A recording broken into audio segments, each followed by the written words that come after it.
এই আছে বিজয় র্যালি, বিজয় মিছিলের আনন্দ। সবাই দেখুন, যতটুকু পারতেছি শেয়ার করার চেষ্টা করতেছি। বিজয় পতাকা, বাংলাদেশের জাতীয় পতাকা হাতে নিয়ে বিজয় র্যালি, আনন্দের মিছিল বের করছেন। এক বিশাল আনন্দ, দেশ স্বাধীন হবে।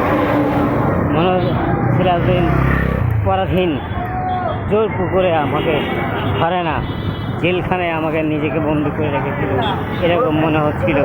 কিন্তু আজ মনে হচ্ছে যে আমি মুক্ত আকাশে স্বাধীনভাবে উড়ার, সেই স্বাধীন দেশ আমি পেয়েছি।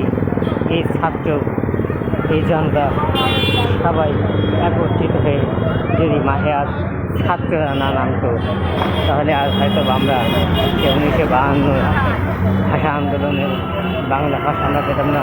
যেমন ঠিক তেমনি আজ স্বাধীন দেশটা পুনরায় 2024 সালে স্বাধীন দেশটাও আমরা পেতাম না যদি আমরা ছাত্র সমাজ যদি মাঠে না নামতাম। আজকে ছাত্র সমাজ মাঠে নেমেছে বোধ হয় 2024-এ আমরা নতুন একটা দেশ, নতুন একটা স্বাধীন দেশ, পুনরায় স্বাধীনভাবে স্বাধীন একটা রাষ্ট্র আমরা ক্ষমতায় পেয়েছি। যারা যারা একমত সবাই শেয়ার করে লাইকের মাধ্যমে জানিয়ে দেবে।